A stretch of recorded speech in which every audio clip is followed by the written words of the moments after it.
everyone, and welcome to the first ever Pownall Podcast. I'm Maggie. I'm Chloe. I'm Lexi. And I'm Aisha, and we are the Spectacular Sports Squad. Today is all about girls' football. We are incredibly proud to announce our sponsors. Today's episode is brought to you by the 12 Foundation. Founded on the belief that the sport and mentorship can change lives, they are on a mission to empower young people from undeserved communities. By providing free sports kits and in-school mentoring, they bridge the gap from children aged 12 to 18 who are facing financial or educational barriers. The 12 Foundation uses discipline and teamwork of rugby to build resilience, self-belief and a strong community. They don't just build better athletes, they shape the future. They shape future leaders. To learn more about their incredible community impact or to get involved, visit the12foundation.com. Today we are talking about football and the Pownall Tigresses. We have a very special guest for our podcast, Jane Boardman, who played football for Manchester City women's team for 13 years and now coaches the Older United girls team. Thank you for having me, girls. Welcome to Pownall, Mrs. Boardman, and thank you for coming in today. You're very welcome. So today we're going to start off with some simple questions. Our first question is, what was the highlight of your career? Oh, that's a really good question. So I played, as you say, for 13 years for Manchester City, and I had lots of highlights in that time. I would say the highlight was probably overall, the highlight would have been when I was made club captain.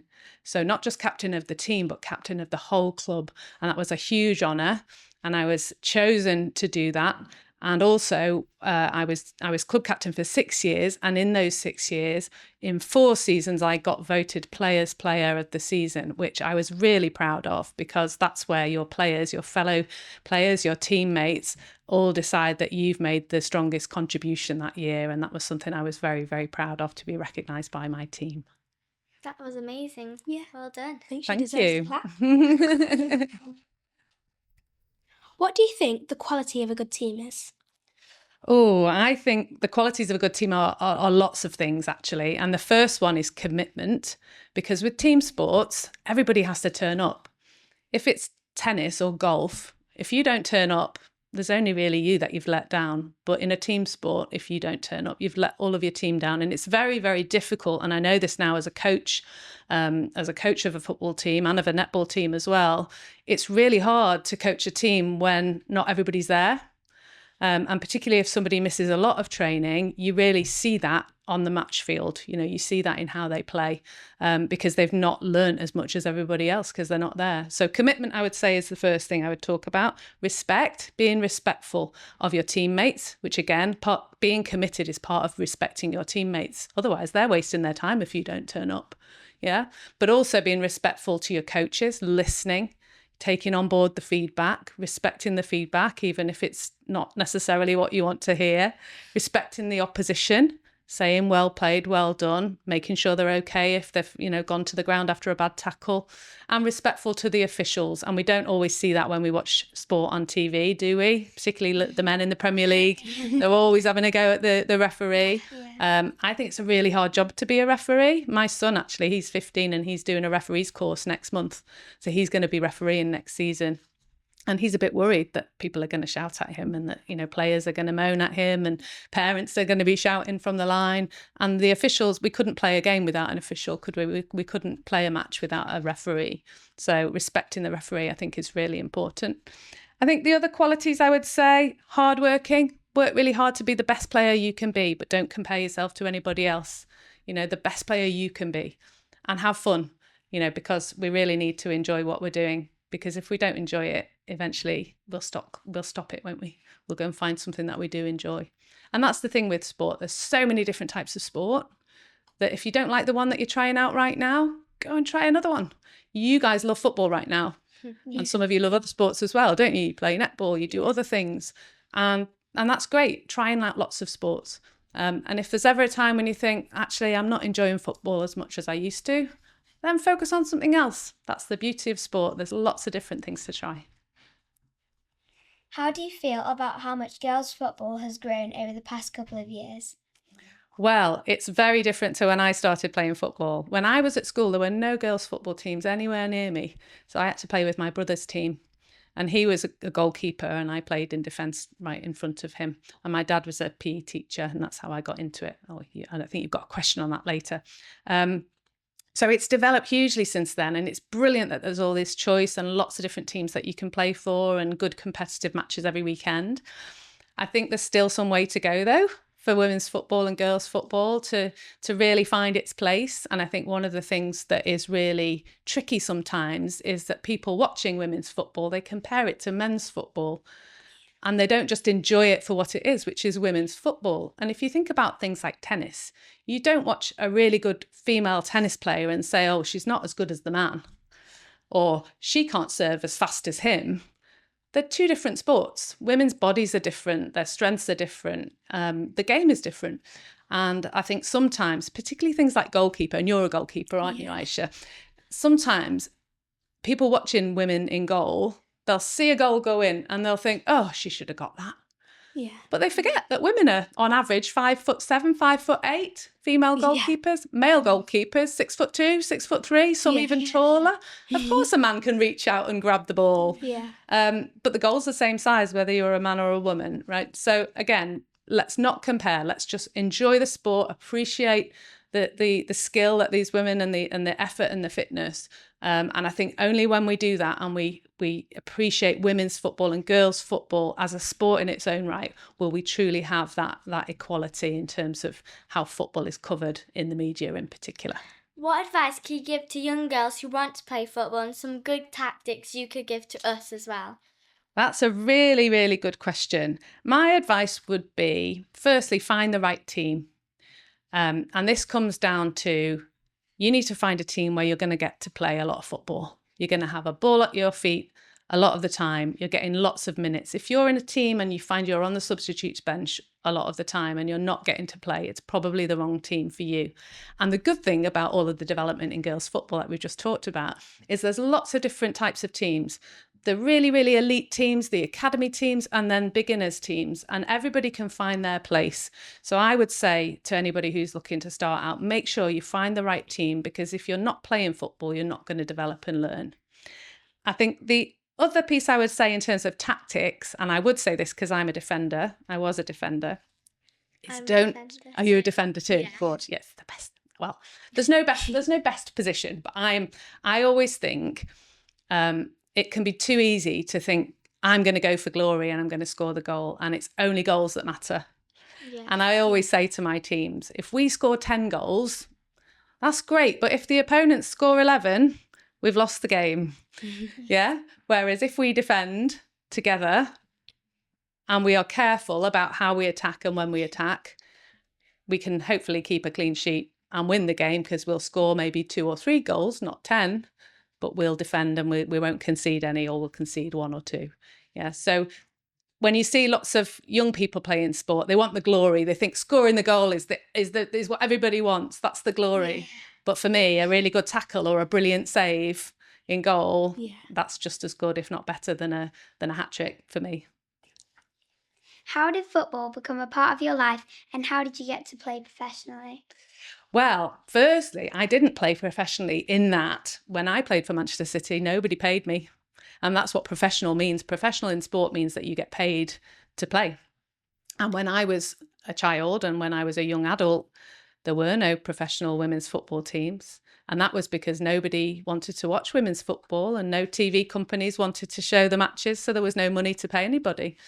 But it was still a very high level of football. It was the highest level of football that you could play at that time, but women didn't get paid to play football. And even now they don't get paid anywhere near as much as the men. But how did I get into it? That's a really good question. And as I mentioned before, my dad was a footballer. He was a defender, just like me.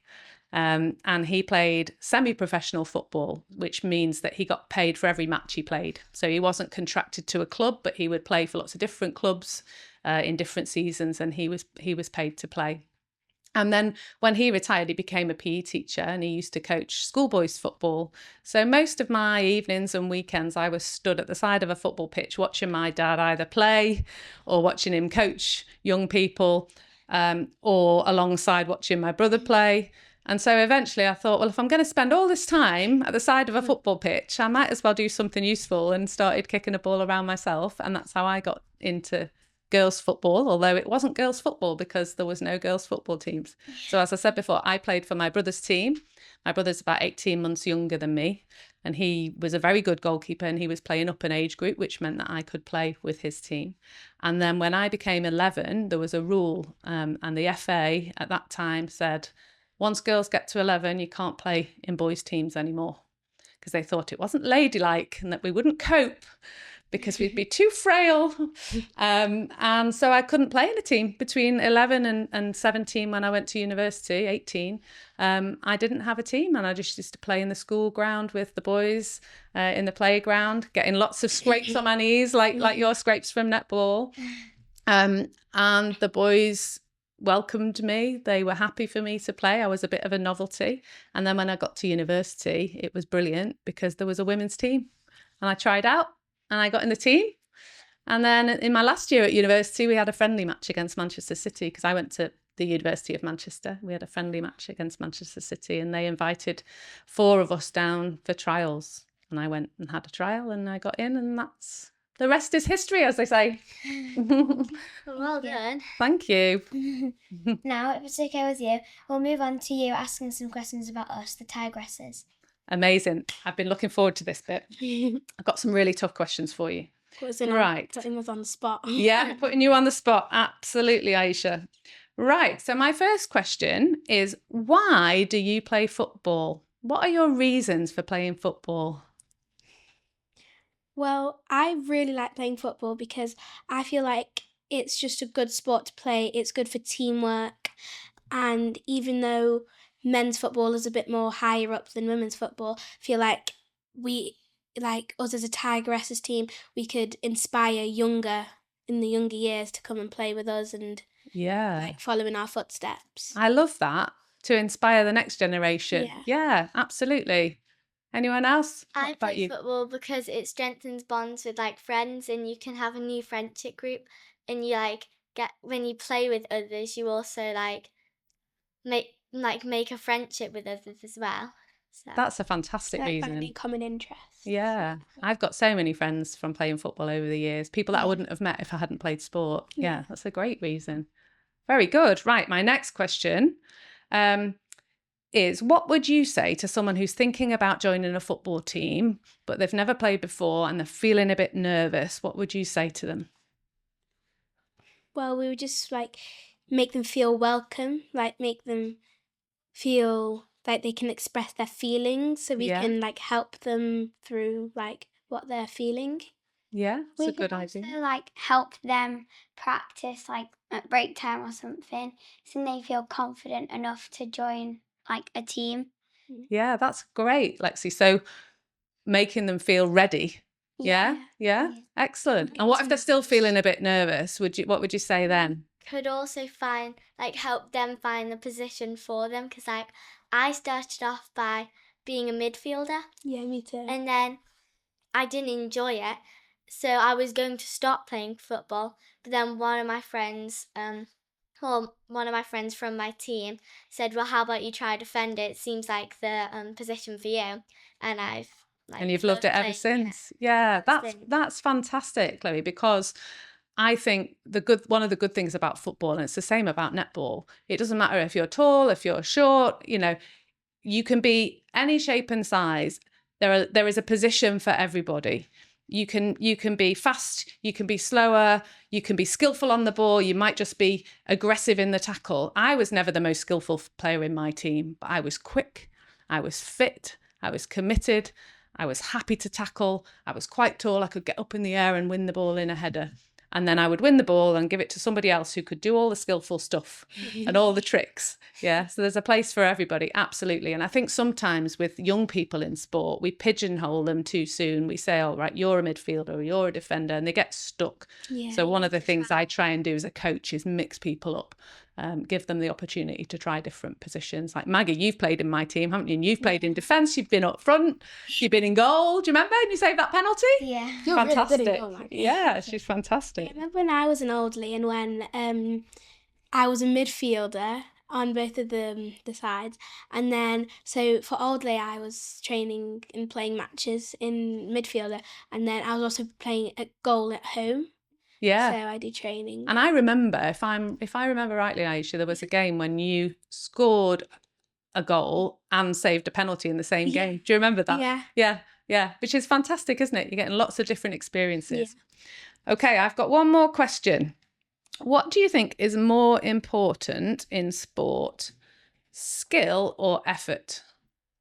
Effort for sure. Yeah, effort, 100%. Yeah, why? Because, wait, what was the other option? Skill was the other. If you're skillful and you don't put in the effort, you don't train at home, you're just gifted with that skill, you won't like learn any new skills because you've already got the ones that you can use. But then once people know your skills, you'll just get stuck if you don't put in the effort to learn new ones. Absolutely. Yeah, let's say if you're already skillful and you're not like Indy's really skillful and she's a really, really good player. She puts loads of effort into it. That's why she scored loads of goals. So as all of you girls. And I wasn't a great goalkeeper at first, but now I'm training because I was stuck of what position to go in. And I was skillful in midfield and I wasn't the best in goal. So then I put in the effort for goalkeeping and now I've joined the Tigresses and I'm a nationals Best goalkeeper we've ever had, honestly. Thank you. Amazing. Wow, that's a nice plaudit from your teammate, isn't it? Absolutely. And I completely agree. And there's a phrase, hard work trumps talent every time. If you just have talent but you don't work hard, you won't fulfill your potential. Learn new skills and stuff. Absolutely. Whereas actually, if you enjoy something and you work really hard, you will get better. The skill will come. But you can't really teach yourself how to work hard. You either do it or you don't.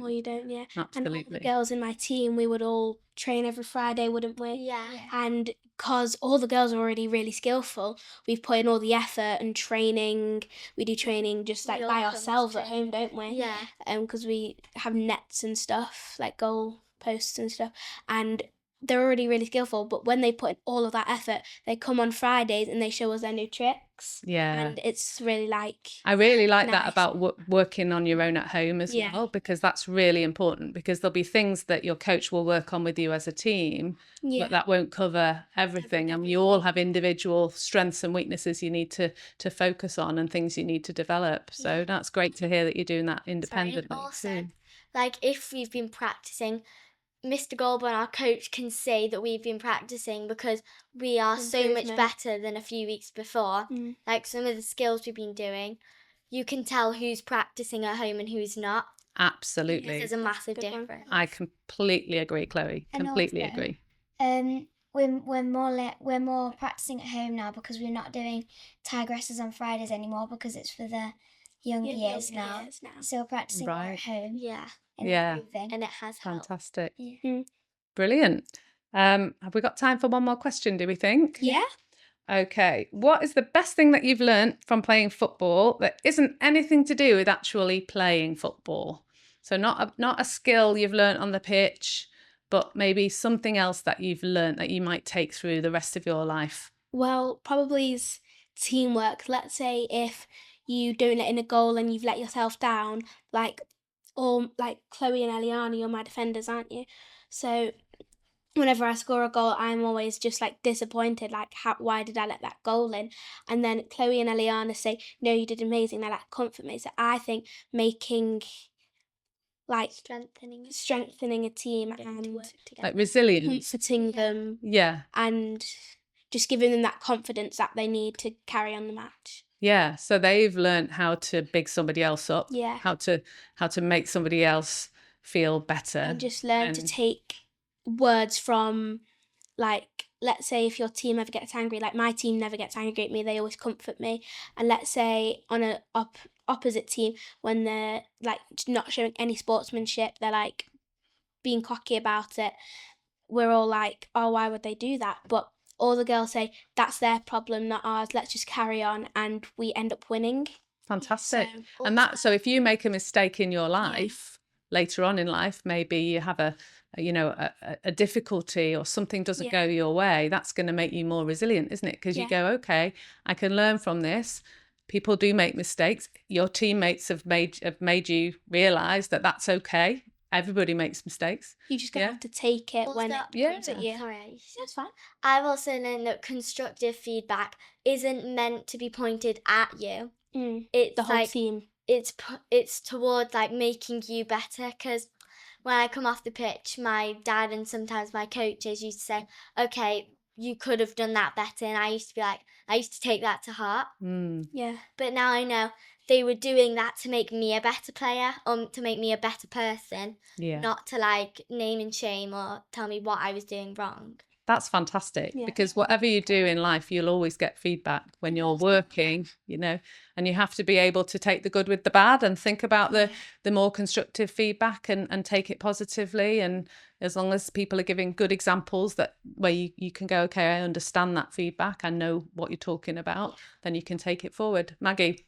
Also being like respectful to your teammates in the match, Sportsmanship. because like I've seen at Oldie United lots of the other teams like shout at each other, and that might like stress them out and make them like get a bit more worried. Definitely. And I think one of the biggest things in sport and in life is keeping a sense of perspective. Do you guys know what that means? Yeah? Like not what other people think, what you think. Well, no, more about, so if you lose 10-0, you feel dreadful, don't you? You think that was awful. You might cry, you might be really upset, you might get angry. But you get in the car and you go home and your life is pretty much the same as it was before you lost 10-0. Yeah. It's not life or death. Yeah. And keeping that sense of perspective. The same when you win. If you win 10-0, it's amazing, but you're probably still not the best team in the world. There'll still be another team that would beat you, Exactly. And even if you are the best team in the world, there's lots of other more important things than football in life, isn't there? Like your health and your family and your friends. So keeping that sense of perspective, being able to put all of that effort in and really want to win and go as hard as you can and, and work for each other. But once that whistle goes, the final whistle goes, being able to put it behind you and not letting it stay in your head. Not life or death. Exactly. It's not life or death. Not spending the whole week crying about it if you lost, but also not rubbing it in people's faces and being really cocky, as the word you used before. I like that word. That's a good word to use. Keeping it all in perspective. And enjoying your sport. Yeah. Fantastic. Right, that's the end of my questions. Brilliantly answered, girls. Well done. Thank you. Now you've got to know about us. We would like to know a bit more about your football journey. With one final question. When did you finally know football was a sport for you? Oh, well, I've always played lots of different sports. Yeah. But the time I knew football was for me was when I was 11 and I was told I couldn't play anymore for the team, because the way that made me feel was really sad, exactly, awful. And I knew that it was a part of my life that I would really miss if I couldn't find another way to play football. And I think sometimes when you think about the school holidays and football stops and netball stops, or maybe if you've got a horse, you go away for a couple of weeks and you don't get a chance to ride your horse, or if you're cycling, the weather's bad and you can't get out. If you really miss it in those times when you're not doing it, that's when that's your thing. Yeah, that's your thing. And for me, it was not being able to do it anymore in a team made me realise how important it was for me. And that's why I found any which way I would play in the street with the kids that lived in my cul-de-sac. I would play at school with the boys in the playground. I was the only girl that played. And some of the girls bullied me for it. They thought I was a tomboy, and I wasn't interested in the things that they were interested in. But I stuck with it, and I'm glad I did, because when I went to university and there was teams again, I was still good enough to get into the team. And then, it grew from there. That's amazing. Well, thank you for telling us and the Pownall community about your journey of becoming a football sensation. Thank you everyone for listening to our podcast, and especially to our amazing guest, Jane Boardman. We really appreciate you taking your time to come and be on our podcast. We also want to send a huge thank you to our sponsor, the 12 Foundation. Just like Jane gave her time today, the 12 Foundation also dedicates its time to empower young children through sport and mentorship. Thank you, the 12 Foundation, for making this episode possible.